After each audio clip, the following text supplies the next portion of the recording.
मरकजी काबीना ने मादनियात कानून तरमीम ऑर्डिनेंस 2020 को दी मंजूरी। कोयला कानों की नीलामी और उन्हें स्टील और तवानाई शोबे के लिए खोलने में होगी आसानी।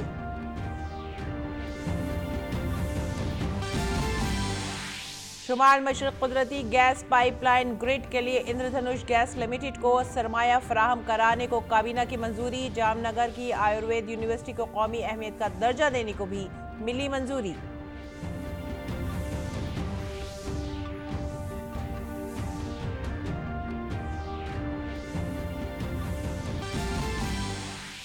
मरकजी हुकूमत ने सुप्रीम कोर्ट से की शहरियत तरमीम कानून को चैलेंज करने वाली तमाम अर्जियों की समाअत की अपील। अदालत जुमे को करेगी सुनवाई।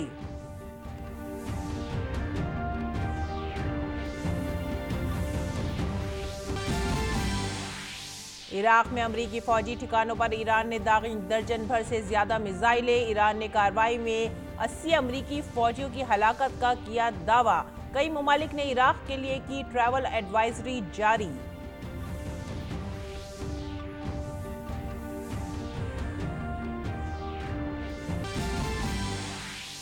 अमरीकी सदर ट्रंप ने ईरानी हमले में हुए जान और माल के नुकसान का लिया जायजा। कहा ऑल इज वेल। ईरान के साथ कशीदगी के बारे में आज देंगे बयान।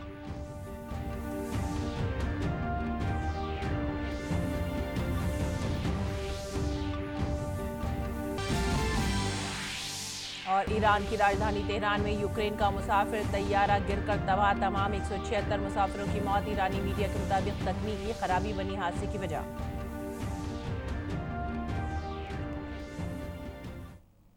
आदाब नाजरीन, इमरोज में आप सभी का खैर मकदम है। नजर डालते इस वक्त की खास खबरों पर। मरकजी काबीना ने मादनियात कानून तरमीम ऑर्डिनेंस 2020 को मंजूरी दे दी है। इसके जरिए कान और मादनियात की तरक्की और इंजबात कानून 1957 और कोयला कान खुसूसी नज़्मुल कानून 2015 में तरमीम होगी। कोयला और कानकुनी के वजीर प्रहलाद जोशी ने कहा है कि इस फैसले से तिजारत में आसानी के साथ साथ कोयले के शोबे में सरमायाकारी में भी इजाफा होगा। Today, cabinet has given its nod to promulgation of Mineral Laws Amendment Ordinance 2020. This will have the impact that is number one, growth in ease of doing business, democratization of the sector by opening it up to anyone willing to invest, means end use restriction, and in the August itself, the coal sector is opened up of the FDI. End use restriction we are removing. By that, anybody can participate in the coal auction. और काबीना ने शुमाल मशरक की 8 रियासतों में gas grid तैयार करने के फैसले को भी मंजूरी दी है। ये गैस पाइपलाइन 1656 किलोमीटर लंबी होगी। नॉर्थ ईस्ट की 7 राज्य प्लस सिक्किम, गुवाहाटी से आगे इसे सारे 8 राज्यों को नेचुरल गैस पाइप में मिले। डोमेस्टिक गैस घर में पाइप में पहुंचे। ट्रांसपोर्टेशन के लिए दिल्ली में जैसे आप सीएनजी गाड़ी चलाते हैं, नॉर्थ ईस्ट भर में सीएनजी गाड़ी चले। वहां की उद्योग के लिए, जिसमें से रोजगार और राजस्व दोनों बढ़ने वाला है, वहां गैस उपलब्ध हो, इसकी एक एम्बिशियस प्लान भारत सरकार ने आज एक विजन दिया है। काबीना ने गुजरात के जामनगर में वाक़ गुजरात आयुर्वेद यूनिवर्सिटी कैंपस को कौमी अहमियत के इदारे का दर्जा देने को भी अपनी मंजूरी दी। गुजरात में जामनगर में एक अच्छी आयुर्वेद की संस्थान है, institute of research and development of Ayurveda in Jamnagar. इसको इंस्टीट्यूट ऑफ नेशनल इंपॉर्टेंस ये स्टेटस देने का, राष्ट्रीय महत्व की संस्था, ये उसको दर्जा देने का निर्णय आज किया है। ये क्लस्टर होगा, इसके लिए बिल भी आएगा और आयुर्वेद का प्रभाव, महत्व, परिणाम, प्रचार ये दुनिया भर में बढ़ाने में इस निर्णय का भी बहुत बड़ा काम होगा, क्योंकि आयुर्वेद की ये पहली राष्ट्रीय मान्यता, राष्ट्रीय महत्व की संस्था हो रही है। काबीना ने ओडिशा की नीलाचल स्टील कॉरपोरेशन लिमिटेड की 6 कंपनियों से सरमायागशे को उसूली तौर पर मंजूरी दी है। इस बार नीलांचल इस्पात में जिनके मुख्य शेयर है MMTC mineral trading corporation, then NMDC mineral development corporation, MECON भेल हमारे पास जो है, और ओडिशा इन्वेस्टमेंट कॉरपोरेशन और ओडिशा माइनिंग कॉरपोरेशन, इन 6 संस्थाओं के जो नीलांचल इस्पात में शेयर्स है उसका कुछ पार्ट ये डिसइन्वेस्ट करेंगे। जो नया ऑक्शन में विजयी होगा उसको ये शेयर मिलेंगे, उससे नीलांचल इस्पात का रूप बदलेगा, रोजगार बढ़ेगा, नया तकनीक आएगा। काबीना ने भारत और फ्रांस के दरमियान मार्च 2018 में हुए माइग्रेशन एंड मोबिलाइजेशन पार्टनरशिप मुआहदे को भी मंजूरी दी। कैबिनेट ने आज फ्रांस के साथ मोबिलिटी के समझौते को भी मंजूरी दी है, जिसमें छात्र, शैक्षिक विद्वान, प्राध्यापक और स्किल्ड मैन पावर, इसका दोनों देशों में सहज रूप से आसान तरीके से उनको आने जाने की सहूलत मिले और वो काम करने का अवसर मिले, इसके लिए ये मुख्यता है। काबीना ने बरतानिया के साथ भारतीय रेलवे के मफाहमतनामे को भी अपनी मंजूरी दी। इंग्लैंड के साथ इंडियन रेलवेज की एनर्जी एफिशिएंसी बढ़े, बिजली की खपत कम हो और काम ज्यादा हो, इसके लिए जो काम करना है उसके बारे में एक बहुत अच्छा महत्वपूर्ण समझौता हुआ है। और आगे बढ़ते अगली खबर की तरफ। मरकज ने शहरी तरमीमी कानून को चैलेंज देने वाली सभी दरख्वास्तों पर सुप्रीम कोर्ट में समाअत का मुतालबा किया है। सॉलिसिटर जनरल तुषार मेहता ने कहा कि अलग अलग हाई कोर्ट के फैसले अलग अलग हो सकते हैं, इसलिए सभी दरख्वास्तों को एक जगह करके सुप्रीम कोर्ट एक साथ समाअत करे। अदालत जुमे को इस मामले पर गौर करेगी। और ईरानी मिसाइलों ने इराक में मौजूद अमरीकी फौजी ठिकानों पर आज सुबह सवेरे हमला कर दिया। कम से कम 9 ईरानी मिसाइलों ने इराक के आयनुल असद और एरबिल एयरबेस को निशाना बनाया। इन ठिकानों पर अमरीकी और इत्तेहादी अफवाज तैनात हैं। इराक में ईरान के हिमायत याफ्ता ग्रुप ने अमरीकी ड्रोन हमले के जवाब में बदले की कार्रवाई करने को कहा था। इस दौरान पेंटागन ने ट्वीट करके बताया कि वो इस हमले के इब्तदाई नुकसान का जायजा ले रहा है। ईरान ने कार्रवाई में 80 अमरीकी फौजियों की हलाकत का दावा किया है। इससे कबल अमरीकी सदर ट्रंप ने कहा था कि ये वक्त इराक से फौज को वापस बुलाने का नहीं है। ट्रंप ने ईरानी जनरल सुलेमानी के कत्ल को सही ठहराते हुए कहा है कि वो इराक में अमरीकी बेस पर हुए हमले का जिम्मेदार था।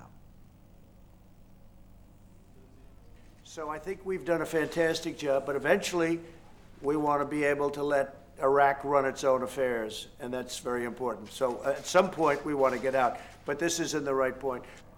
Well, I think it's the worst thing that can happen to Iraq. If we leave, that would mean that Iran would have a much bigger foothold, and the people of Iraq do not want to see Iran running the country. That I can tell you. I talk sanctions, but I'm only talking sanctions if we're not treated with respect. We have to be treated with respect. Trump का कहना है कि Iran के खिलाफ बदले की कार्रवाई की ज़रूरत पड़ी तो अमेरिका जंग के बैनुल-अक़वामी क़वानीन पर अमल करेगा और सक़ाफ़ती मकामात को निशाना बनाने से परहेज़ करेगा। ट्रंप ने पहले कहा था कि अमेरिका ने 52 ईरानी मकामात की निशानदही की है जो ईरानी सक़ाफ़त के अहम मराकज़ हैं। We are, according to various laws, supposed to be very careful with their cultural heritage.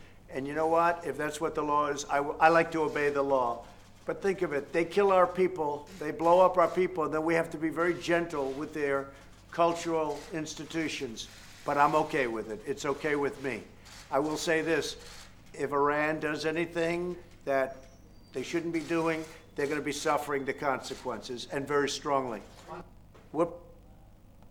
इससे कबल ईरान के रहबर आला आयतुल्लाह ख़ामेनी ने क़ुम में एक तकरीब से खिताब करते हुए कहा कि ईरान दुनिया में दादागिरी करने वालों का मुकाबला करने के लिए तैयार है। अमरीकी फ़ौजी अड्डों पर ईरानी हमलों के बारे में बात करते हुए उन्होंने कहा कि गुज़िश्ता रात हमने उनके चेहरे पर तमाचा मारा है। खामनेई ने यह भी कहा कि जब बात महाज़ाराई की आती है तो इस किस्म की फौजी कार्रवाई काफ़ी नहीं, अहम बात यह है कि खित्ते में अमेरिका की मौजूदगी का खात्मा होना चाहिए। खामनेई ने कहा कि यह सरासर गलती है कि कुछ लोगों को ये सोचने पर मजबूर किया जाए कि अगर हम एक कदम पीछे हट गए तो अमेरिका दुश्मनी बंद कर देगा। इराक में अमरीकी फौजी ठिकानों पर ईरान के जरिए दर्जन भर से ज्यादा मिसाइलें दागने के बाद ईरान और अमेरिका के दरमियान बढ़ती कशीदगी के दौरान भारत में ईरान के सफीर अली चेगनी ने कहा है कि भारत के जरिए ईरान अमेरिका कशीदगी खत्म करने की कोशिश का हम खैर मकदम करेंगे। उन्होंने कहा कि हम जंग नहीं चाहते, हम खित्ते के सब लोगों के लिए अमन और खुशहाली चाहते हैं। ईरान के सफीर ने कहा कि दुनिया में अमन कायम रखने में आमतौर पर भारत बड़ा किरदार अदा करता है। India itself is involved in the region. Interest of India, its location, its population in the Persian Gulf, and the economic, political, cultural interest of India, of course.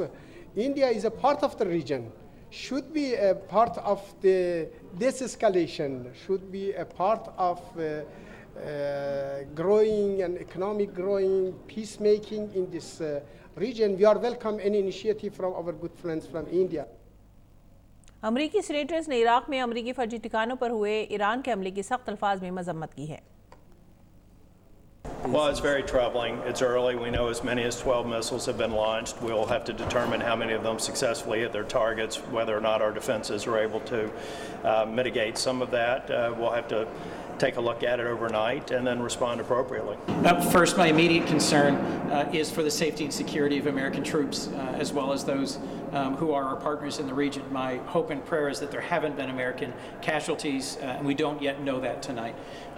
I think it's important that we consult with our allies in the region, that the President consult with Congress, and that he put forward a clear strategy for how to de-escalate this particular situation so we do not end up stumbling into another large-scale war in the Middle East. I want to know whether the Iranians were shooting at our people or at infrastructure. But it is clear this is just another example of Iran trying to export terrorism.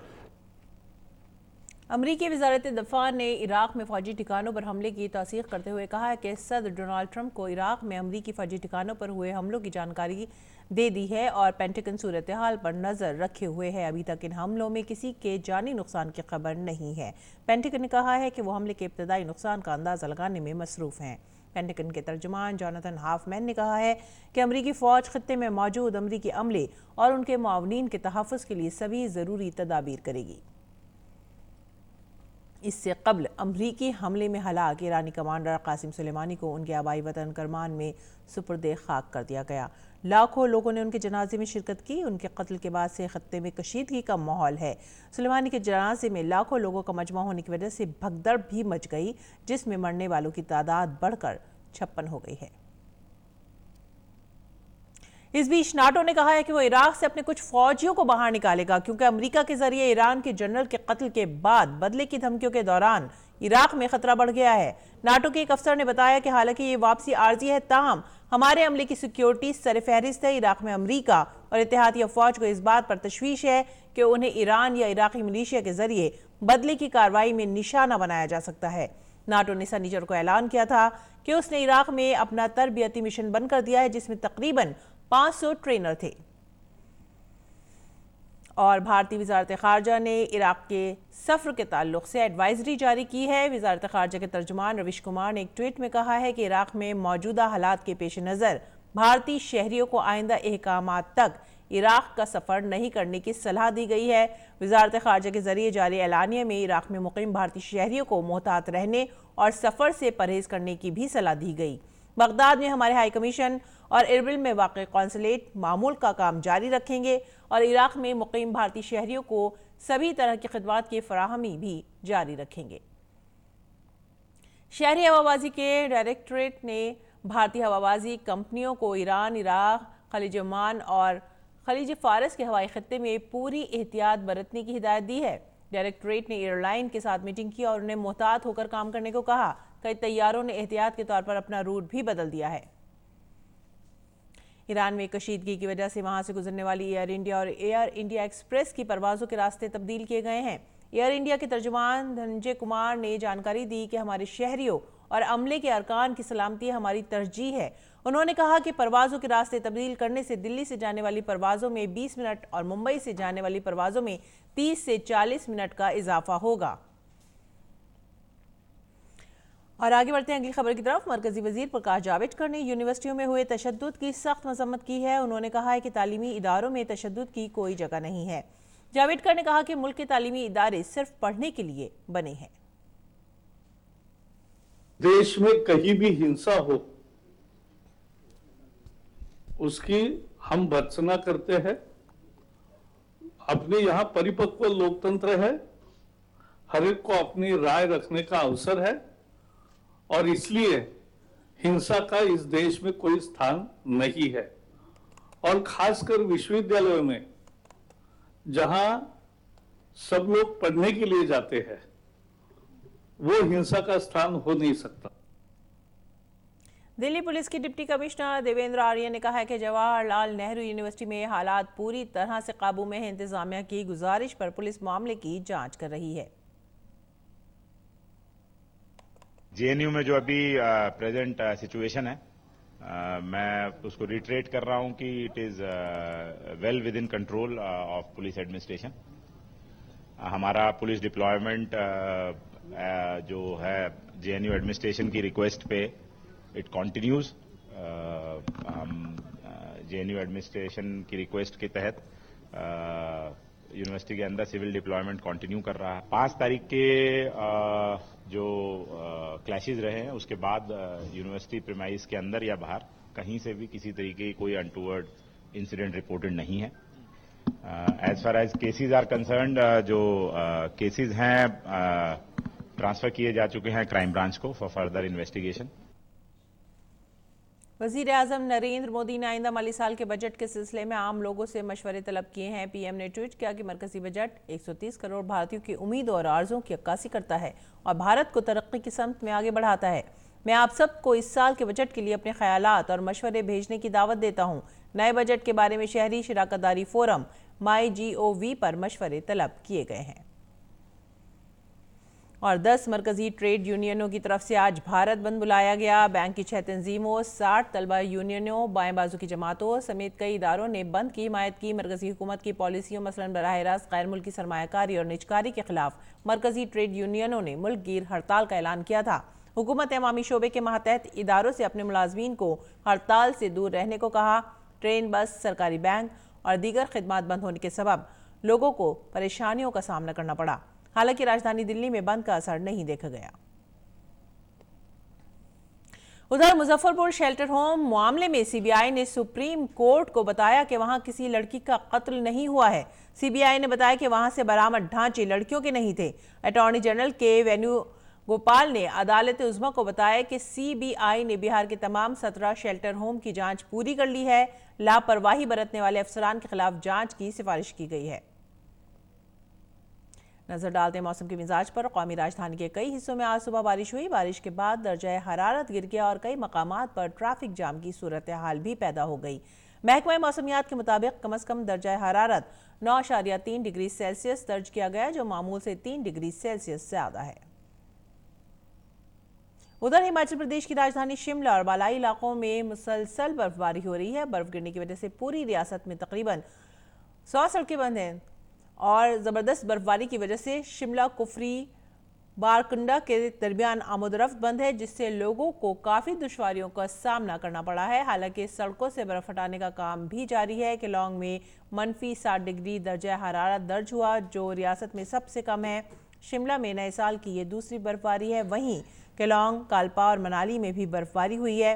वहीं किन्नौर और लाहौल स्पीति में भी राब्ता कायम करने में काफ़ी दुश्वारियाँ पेश आ रही हैं।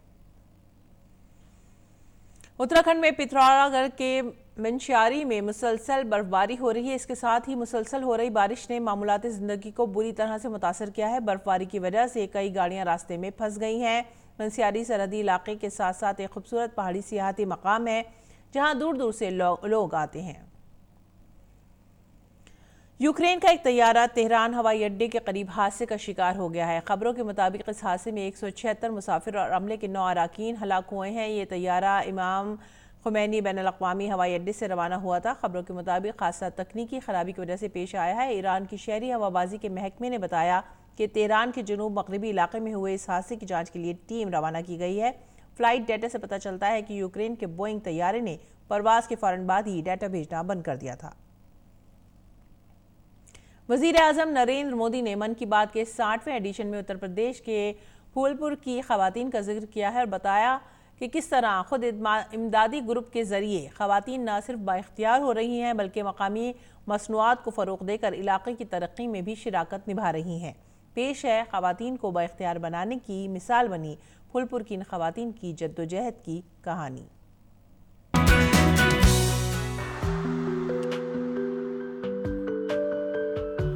खवातीन ताकत हैं, तवानाई है और एक तंजीम है। खवातीन जब भी किसी एक प्लेटफॉर्म पर आ खड़ी होती हैं तो खवातीन के बाख्तियार होने की इबारत लिख देती हैं और यही कर रही हैं उत्तर प्रदेश की खवातीन जो तंजीम शक्ति के जरिए आगे बढ़ रही हैं और अपनी ही नहीं बल्कि अपने कुंबे और मुआशरे की खुशहाली की भी वजह बन रही हैं। अपने पैरों से मजबूरी के कांटे निकालने के लिए इन खवातीन ने चप्पलों को बनाने को हथियार बनाया। चप्पल बनाकर ये खवातीन खुद को और दूसरों को भी खुद कफील बनना सिखा रही हैं।